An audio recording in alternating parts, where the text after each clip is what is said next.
마리아와 또 살로메가 가서 예수께 바르기 위하여 향품을 사다 두었다가 안식 후 첫날 매우 일찍이 해돋을 때 그 무덤으로 가며 서로 말하되, 누가 우리를 위하여 무덤 문에서 돌을 굴려주리요? 하더니 눈을 들어본즉 벌써 돌이 굴려져 있는데 그 돌이 심히 크더라. 무덤에 들어가서 흰 옷을 입은 한 청년이 우편에 앉은 것을 보고 놀라매 청년이 이르되, 놀라지 말라. 너희가 십자가에 못 박히신 나사렛 예수를 찾는구나. 그가 살아나셨고 여기 계시지 아니하니라. 보라, 그를 두었던 곳이니라. 가서 그의 제자들과 베드로에게 이르기를, 예수께서 너희보다 먼저 갈릴리로 가시나니 전에 너희에게 말씀하신 대로 너희가 거기서 배우리라 하라. 여자들이 몹시 놀라 떨며 나와 무덤에서 도망하고 무서워하여 아무에게 아무 말도 하지 못하더라. 예수께서 안식 후 첫날 이른 아침에 살아나신 후 전에 7 귀신을 쫓아내어 주신 막달라 마리아에게 먼저 보이시니, 마리아가 가서 예수와 함께하던 사람들이 슬퍼하며 울고 있는 중에 이 일을 알림에 그들은 예수께서 살아나셨다는 것과 마리아에게 보이셨다는 것을 듣고도 믿지 아니하니라. 그 후에 그들 중 2 사람이 걸어서 시골로 갈 때 예수께서 다른 모양으로 그들에게 나타나시니 2 사람이 가서 남은 제자들에게 알리었으되 역시 믿지 아니하니라. 그 후에 11 제자가 음식 먹을 때 예수께서 그들에게 나타나사 그들의 믿음 없는 것과 마음이 완악한 것을 꾸짖으시니 이는 자기가 살아난 것을 본 자들의 말을 믿지 아니함일러라. 너희는 온 천하에 다니며 만민에게 복음을 전파하라. 믿고 세례를 받는 사람은 구원을 얻을 것이요 믿지 않는 사람은 정죄를 받으리라.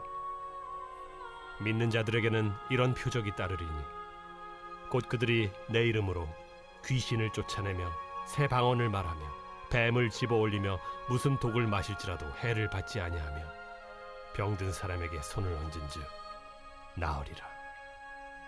주 예수께서 말씀을 마치신 후에 하늘로 올려지사 하나님 우편에 앉으시니라. 제자들이 나가 두루 전파할새 주께서 함께 역사하사 그 따르는 표적으로 말씀을 확실히 증언하시니라.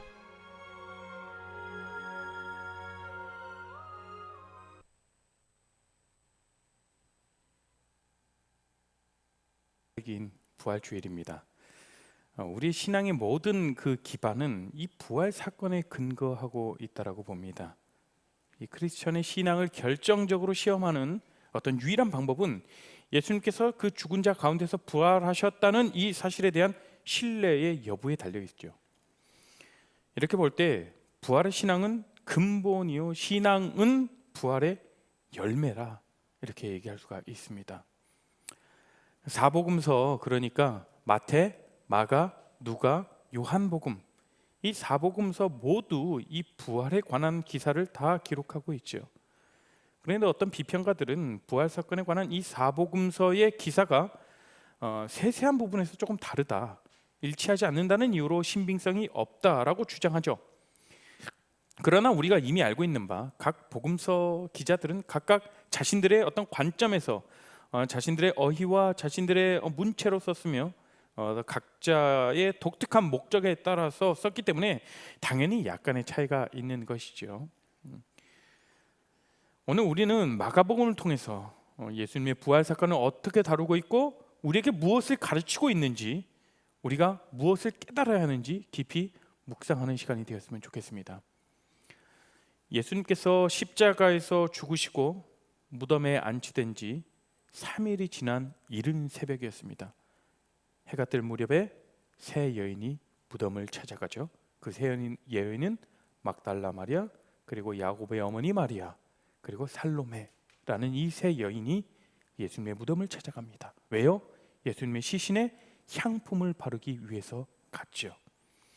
사실 여기에서 이 세 여인들이 얼마나 예수님을 사랑하는지 우리는 알 수가 있어요. 왜요? 향품을 바르는 그 행위는 그 시체를 썩지 않도록 하기 위한 것이 아니라 단순히 그들의 사랑과 헌신을 나타내는 행동으로서 썩어가는 그 육신의 냄새를 조금이라도 제거하려는 것이었어요. 얼마나 사랑했으면 그 시체에 손을 대어서 값비싼 향유를 기름을 몸에 바르려고. 사실 그 당시에 시체와 접촉하는 것, 죽은 시신과 사람이 접촉을 하게 되면 굉장히 부정하게 되는 것이죠. 그래서 정결 예식에 따라서 그 자신들의 정결법에 따라서 부정함을 씻어내야 했습니다. 그럼에도 불구하고 그런 관례를 초월하는 행동을 할 수 있었던 것을 보면 정말 예수님을 정말 그 누구보다 더 사랑했던 사람들이구나. 그러한 관례까지도 초월해서 내가 예수님의 시신을 조금이라도 그 부패한 냄새를 막기 위해서 기름을 발라드리려고 하는 그 모습 속에서 얼마나 예수님을 사랑했는지 그 모습들을 볼 수가 있습니다. 그 여인들이 이제 예수님의 무덤에 도착해 보니까 이미 이 무덤의 문이 열려 있는 거예요. 이 돌문이 옮겨져 있고 그 무덤 안에는 흰 옷을 입은 한 젊은 사람이 앉아 있었습니다. 얼마나 섬뜩했겠어요. 흰 옷을 입은 그리고 그 무덤에 우편에 걸터 앉아가지고 거기에다가 말까지 합니다. 어떤 말을 합니까? 근데 마태복음에서는 이 젊은 사람을 주의 천사라고 언급하죠. 뭐 어쨌든 그 무덤 안에는 계셔야 할 예수님은 안 계시고 주의 천사가 그 젊은 청년이 여인들에게 예수께서 다시 살아나셨다라고 이렇게 전합니다. 그리고 이제 제자들과 베드로에게 가서 이 사실을 전하라라고 이렇게 말을 하죠. 그리고 조금 지난 후에 예수님께서는 친히 그의 모습을 누구에게 보이셨나요? 막달라 마리아에게 제일 먼저 가장 처음 막달라 마리아 앞에 나타나셔서 그의 모습을 보이셨습니다. 부활하신 예수님께서 첫 번째 보이셨던 대상이 누구냐면, 자 9절 한번 볼까요? 그 막달라 마리아 어떤 여인인지 한번 보겠습니다. 9절 읽습니다. 시작.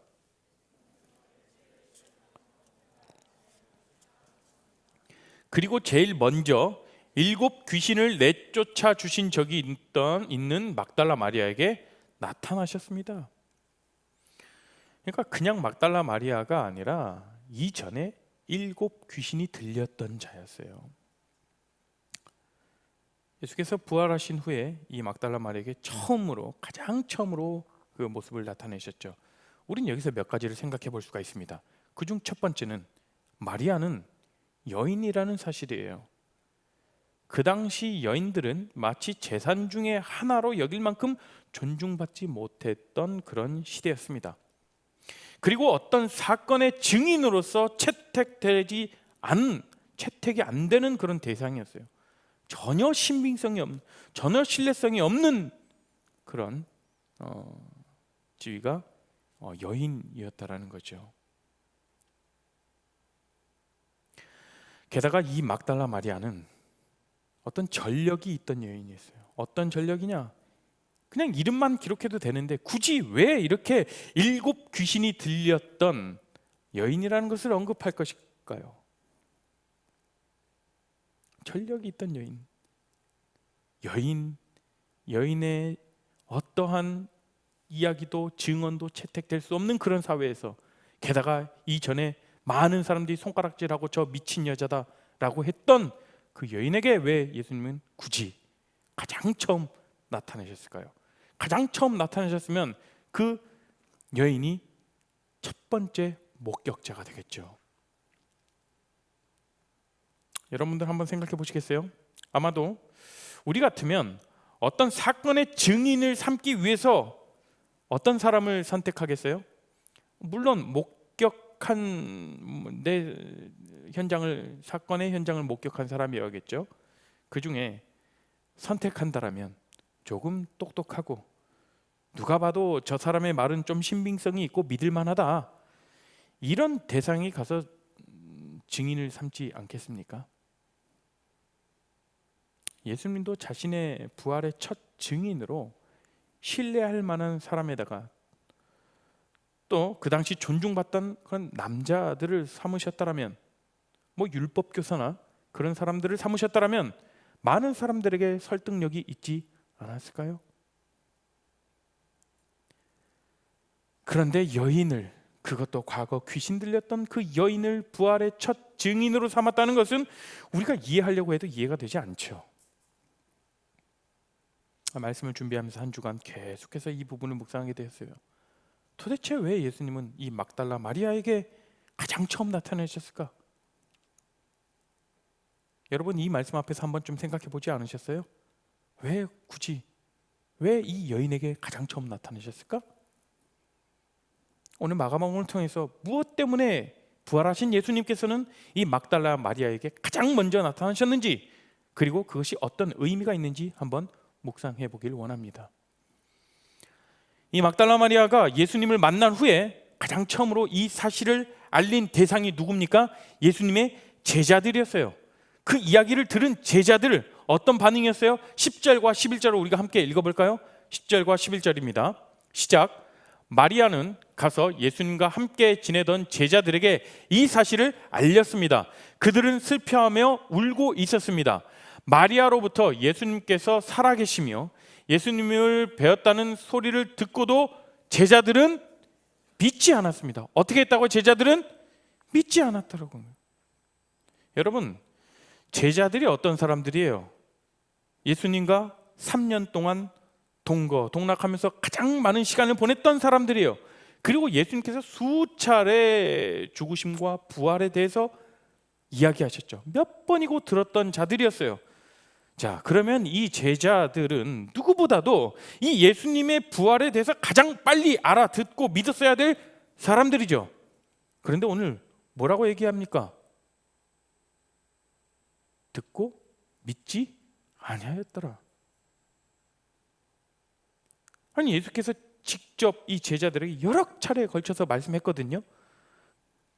그러면 어느 정도 예수님 부활하셔서 이전에 예수님께서 그렇게 말씀하셨던 그 부활이 이제 이루어졌구나 라고 생각해야 되는데 듣고도 믿지 않아요.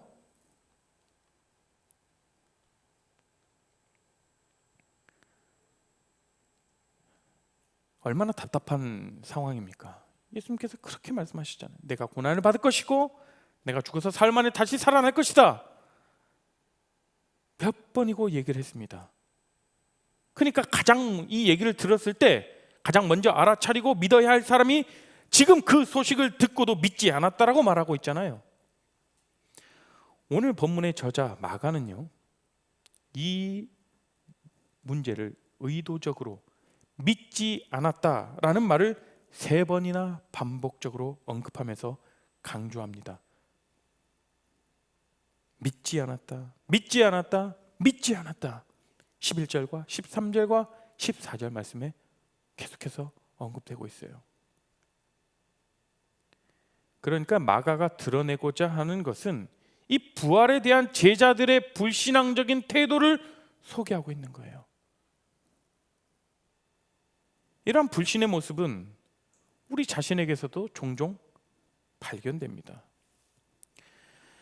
늘 우리는 하나님의 말씀을 보고 들으면서도 우리의 어떤 고난과 우리의 핍박 가운데 있다는 그런 상황, 그러니까 고난 가운데 어려운 상황, 어려운 환경에 부딪힐 때마다 의심의 유혹을 떨쳐버리지 못하는 우리의 모습과도 너무나도 같은 모습이지 않습니까? 평소에는 말씀을 들어요. 말씀을 믿고 주님 사랑합니다, 주님 믿고 나가겠습니다. 하지만 현실의 문제 앞에서 문제가 터졌을 때 그때 우리의 모습들을 한번 바라보자는 거죠. 그래서 우리는 하나님을 의지하고 신뢰할 수 있는 삶을 살아갈 수 있도록 늘 성령님의 도우심을 구해야 돼요. 성령님의 조명하심을 구해야 하는 삶을 살아가는 것 아니겠습니까? 우리의 힘으로는 안 돼요. 우리의 생각과 우리의 어떤 사고로, 이 세상적인 어떤 그런 바라보는 시각으로 풀리지 않는 것들, 영적인 눈으로 바라봐야죠. 제자들 보세요. 예수님께서 말씀하셨을 때 영적으로 깨어있지 않았기 때문에 예수님께서 그렇게 몇 번이고도 말씀하셨던 그 부활 사건에 대해서 알아듣지 못하잖아요. 이후에 성령을 받고 그 예수 그리스도의 부활을 증거하는 삶을 살아간다라고 언급되어져 있죠. 사도행전에. 어쨌든 이런 제자들, 이 믿음 없는 제자들을 보시고 예수님은 꾸짖으십니다. 무엇 때문에 꾸짖으시는지 명확하게 언급되어 있죠. 14절 말씀입니다. 14절 함께 있습니다. 시작.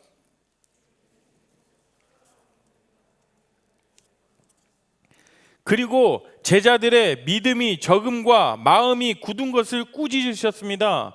그것은 제자들이 예수님께서 다시 살아나신 후에 예수님을 만난 사람들의 말을 믿지 않았기 때문입니다. 잠깐만 띄워주세요. 제자들의 믿음이 적음과 마음이 굳은 것. 오늘 개역개정에서는 마음이 완악하다라고 이렇게 표현하고 있어요. 이것 때문에 꾸짖으신 거예요. 이 말씀에 보면 예수님께서 제자들을 꾸짖으신 명분이 바로 그들의 믿음의 적응과 굳어버린 마음, 그 완악한 마음을 꾸짖었다라고 마가는 지적합니다. 그러면서 마가복음의 저자 마가는 예수님의 부활 사건을 언급하면서 초점을 맞춰 드러내려고 하는 점이 계속 어떤 거냐? 믿지 않았다, 믿지 않았다, 믿지 않았다. 이러한 믿지 않는 제자들에게 예수님은 한마디를 더 명령하시는데 이건 도대체가 더 이해할 수가 없는 거예요. 15절 볼까요? 15절에서 정말 더 이해가 가지 않는 예수님의 말씀이 언급되죠. 함께 읽습니다. 시작. 예수님께서 제자들에게 말씀하셨습니다. 온 세상으로 가거라. 온 세상에 복음을 전하여라. 아니, 그렇게 가르치고도 이해하지 못하고 받아들이지 못했던, 믿지 않았던 그 제자들에게 이제 뭘 줍니까? 미션을 줘요. 어떤 미션을 줍니까? 이 부활의 신앙을 가지고 복음을 전하라. 이 부활 사건이 사실인 것을 만민에게 전파하고 이것이 복된 소식임을, 복음을 만민에게 전파하라고, 모든 온 세계에 전파하라라고 명령하십니다. 아니, 예수님이 부활하신 것도 믿지 못하는 사람, 듣고도 믿지 못한 사람들인데 이 사람들이 어떻게 과연 이러한 사명을 완수할 수 있을 것인가? 우리가 생각해도 이 사명을 완수할 수 있을 것 같아요? 못할 것 같아요? 이 제자들의 모습을 보면 못해요. 그럼에도 불구하고 하나님이 위대한 그 미션을 주신다라는 거죠. 이 보고도 듣고도 믿지 못하는 이 답답한 제자들에게 온 세상에 이 부활의 사실을 증거하며 복음을 전하라고 하시는 그 의도가 무엇일까? 여러분 같으면 어떤 큰 일을 맡기거나 어떤 일들을 부탁할 때 어떤 사람을 찾으세요? 좀 똑똑하고 믿을만하고 야무진 사람, 일 잘하는 사람 찾아서 부탁하겠죠? 누가 봐도 믿음직한 그런 사람을 찾겠죠. 그러나 예수님께서는 사회적인 지위가 높은 사람이거나 어떤 탁월한 사람들을 사용하지 않으셨어요. 입대뿐만이 아니에요. 예수님의 모든 공생애 때 보십시오. 어떤 뛰어난 사람을 선택하셔서 그 사람에게 임무를 맡기셨습니까? 아니요. 과거 구약시대 하나님께서도 그러셨어요. 많은 사사들뿐만 아니라 그 사람들을 보십시오. 하나님의 사람들을 보십시오. 뭐 하나 뛰어난 것이 있었습니까? 뭐 하나 탁월한 것이 있었습니까? 예수님께서는 누구보다도 더 제자들의 연약함과 불안함을 다 알고 계신 분이었어요.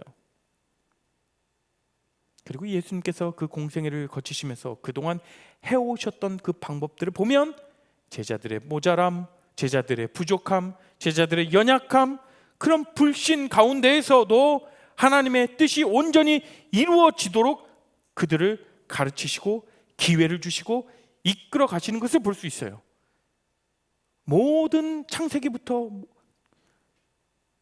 성경의 모든 스토리가 하나님께서 이끌어 가시고 예수님께서 그렇게 이끌어 가신 것을 볼 수 있지 않습니까? 이게 바로 예수님의 방법이고 하나님의 방법입니다. 우리는 모두 주님 앞에서 불완전한 존재이죠. 주님 앞뿐만 아니라 우리 자체가 그런 존재임을 우리는 인정하셔야 해요. 성경 어디에서도 능력이 뛰어나서 완전한 존재이기 때문에 그 사람을 들어서 사용하셨다고 나와 있지 않습니다. 연약함을 강함으로 들어 쓰시는 방법이 바로 하나님의 방법이라는 것을 믿으시면 아멘 하시기 바랍니다. 예수님은 제자들에게 그 십자가 고난을 이야기하시고 이어서 하신 말씀이 육신의 몸은 이제 이 땅에 없지만 내가 너희와 항상 함께 할 것이다 라고 이야기합니다. 이것을 모든 사복음서에 공통적으로 기록되어져 있어요.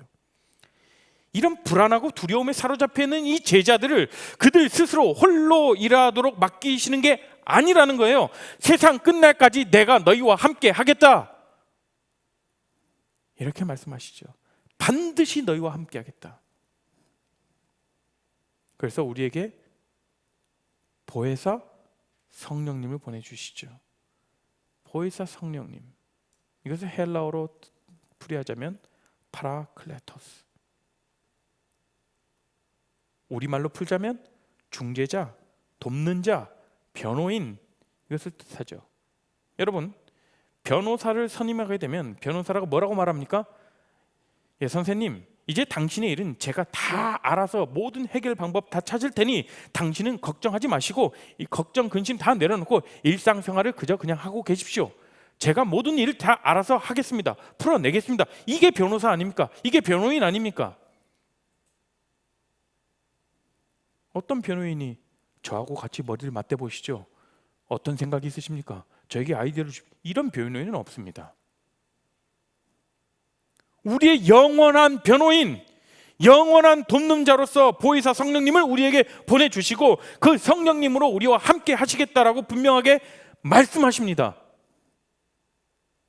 항상 우리와 함께 하신다라고 약속하셨어요. 여러분, 그 약속을 진짜 믿으세요? 내 어떠한 상황 속에서도 그분이 나와 함께 하신다라는 이 진리를 붙잡으시길 바랍니다. 성령님이 여러분과 함께 하세요. 어떠한 상황 가운데서도 매 순간순간. 그렇기 때문에 우리가 도저히 할 수 없을 것 같은 그 사람들에게, 그리고 가능성이 매우 희박한 그 매우 낮은 그 사람들에게 위대한 임무를 맡기실 수 있는 이유가 바로 이것입니다. 내가 너희와 반드시 항상 함께하겠다. 보혜사 성령을 너희에게 주셨. 그 임무가 온 세상에 복음을 전하여라.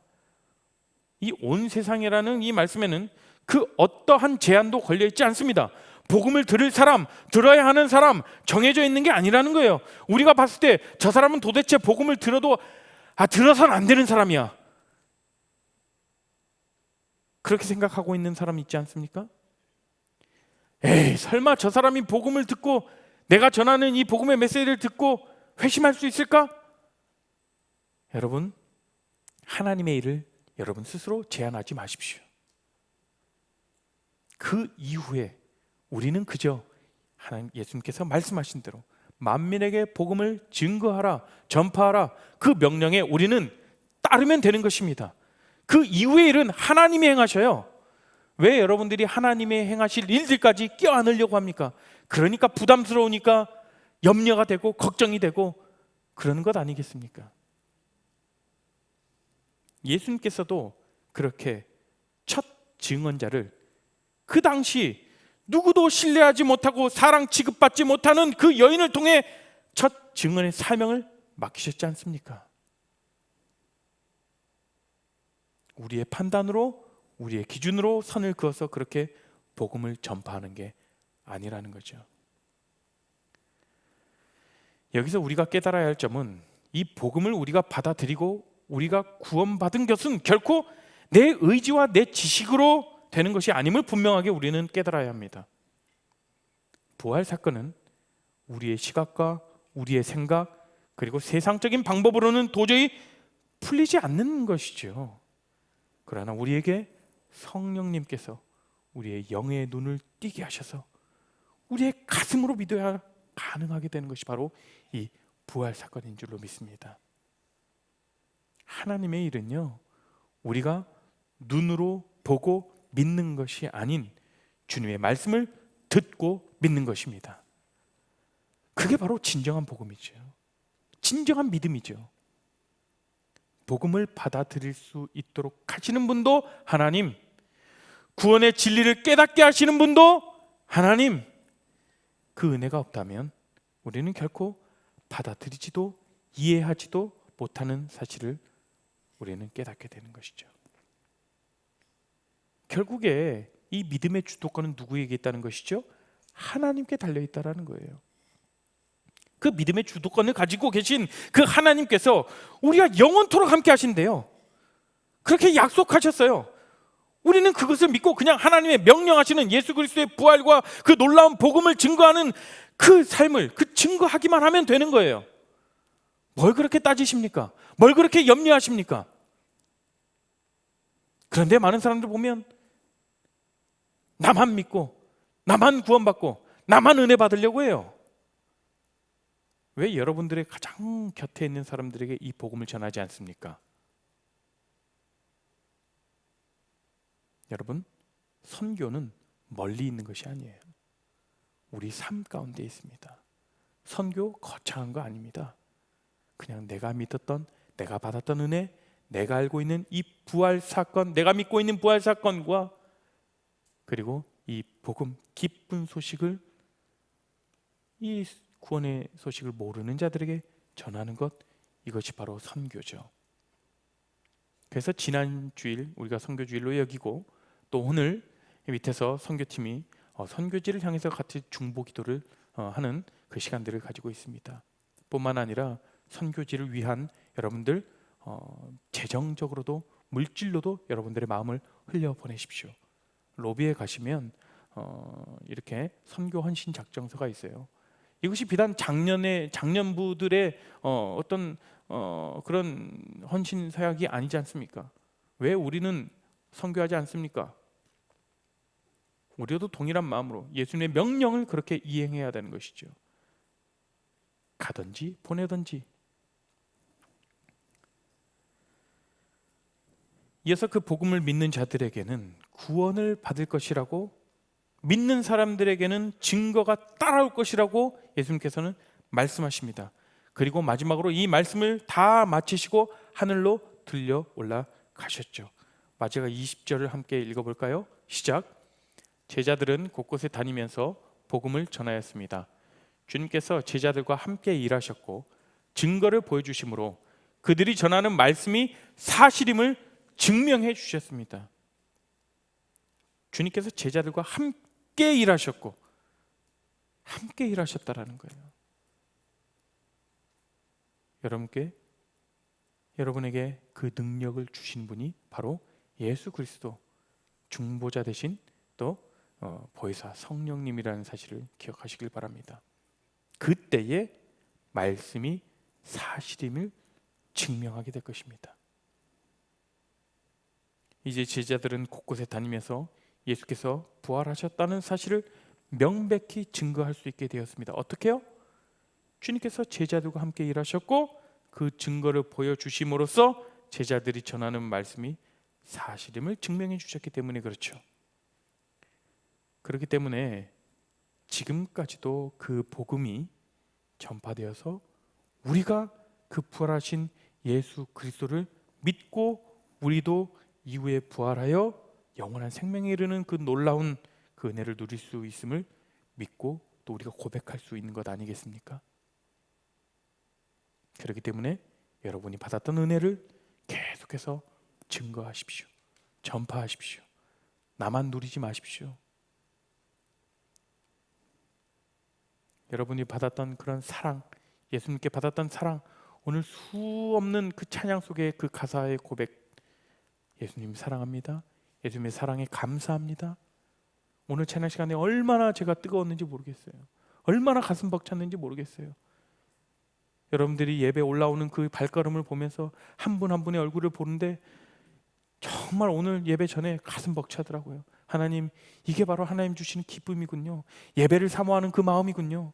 여러분, 아직 교회 나오지 못하고 있는, 그리고 머뭇거리고 있는 여러분들 세런이 있습니까?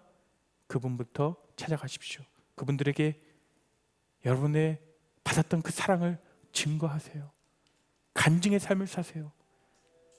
함께 모여서 기도하고 함께 모여서 예배하고 이 은혜의 자리에 참여할 수 있도록 여러분들 그렇게 힘쓰십시오. 우리 공동체를 위해서 그렇게 일하십시오. 오늘 부활절에 우리가 가슴 깊이 깨닫고 결단하며 나아갔으면 좋겠습니다. 우리가 전할 복음은 우리가 눈으로 보지 않아도 얼마든지 믿을 수 있고 그 복음을 전하는 주님의 사명을 가지고 살아감을 깨달으시길 바랍니다. 우리의 설득력과 어떤 논리로는 풀어지지 않는 그 부활의 사건을 주님께서 함께 하심으로써 그 복음을 듣는 자들에게 역사하실 것입니다. 나만 믿고 나만 구원받는 그런 신앙이 아니라 주님의 위대한 사명을 이어가는 우리가 되기를 결정하시면서 나아가시는 우리 모두가 되기를 주님의 이름으로 축원합니다. 우리가 함께 찬양했으면 좋겠어요. 이 찬양의 가사로 고백했으면 좋겠는데요. 예수 그리스도의 능력을 우리가 선포하시면서 나가십시다. 예수님께서는, 하나님께서는 능치 못하실 일 없으신 분이십니다. 나는 하지 못하지만 하나님께서 함께 하실 때 이 산을 옮겨 저리로 옮기실 만한 그런 능력이 있으시고 그 예수 그리스도께서 부활하셨습니다. 그 예수 그리스도를 우리가 찬양하며 나아가시겠습니다. 모든 일을 필요해 모든 이들 필요해 완전한 주 사랑 자비 베푸소서 모든 이들 필요해 구세 주의 온유함 열방의 소망 열방의 소망 내 실패와 두려움 예수 옮기시니 내 주는 능력의 주 그는 구원의 주 영원한 구원의 창조자 사망을 이기시고 예수 부활했네. 2절로 고백합니다. 내 실패와 두려움 내 실패와 두려움 주 받아주소서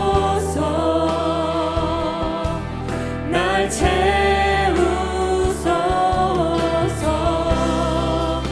내 삶을 주께 드려 온전히 주 따르리 주께 순종해 예수 산을 옮기시는 예수 산을 옮기시니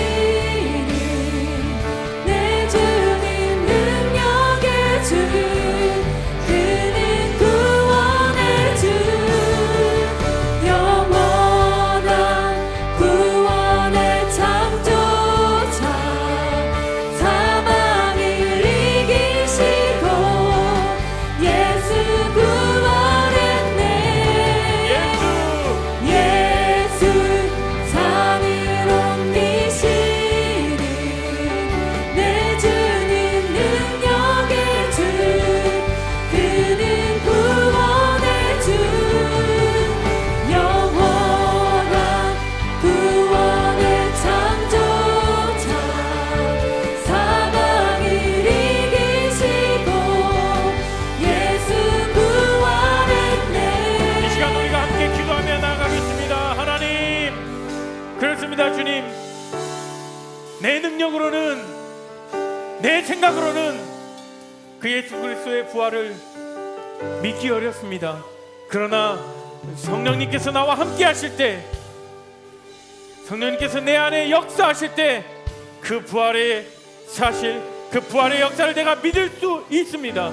그리고 그것을 널리 전파하며 증거하는 삶을 살 수 있습니다라고 고백하시면서 내 안에 성령님 충만케 하여 주시옵시고 그 부활의 증거되는, 증거하며 나아가는 우리 삶이 되게 해 주십시오. 복음을 전파하는 우리가 되게 해 주십시오라고 우리가 간절히 기도하며 나가겠습니다. 함께 기도합니다. 주님 아버지, 시간 가운데 온전히 기도합니다. 아버지, 주님 아버지, 내 안에 살아 역사하시는 그 성령 하나님 충만케 하여 주시옵시고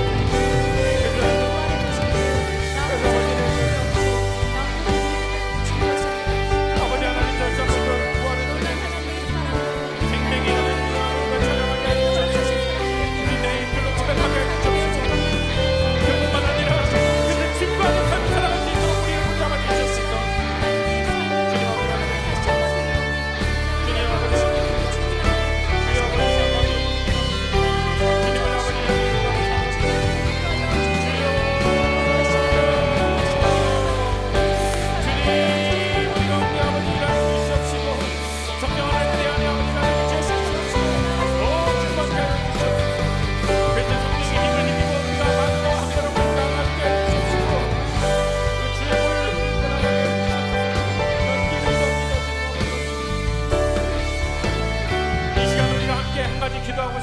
지금 떠오르는 사람이 있습니까?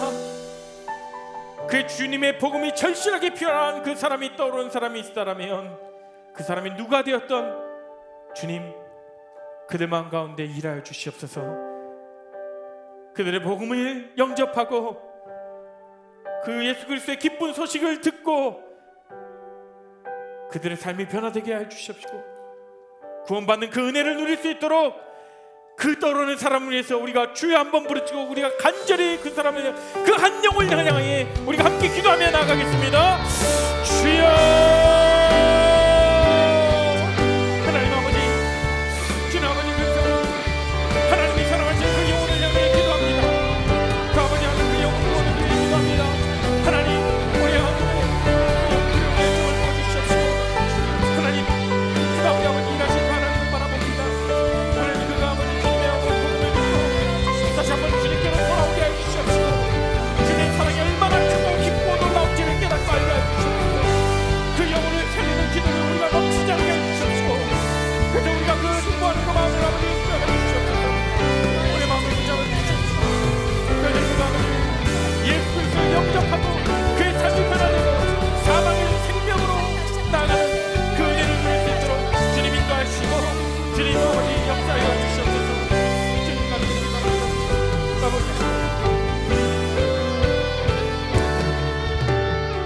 사랑과 은혜가 풍성하신 하나님 아버지 감사합니다. 날 사랑하셔서 정말 자격 없는 날 사랑하셔서 아버지의 독생자 예수 그리스도를 이 땅 가운데 보내주시고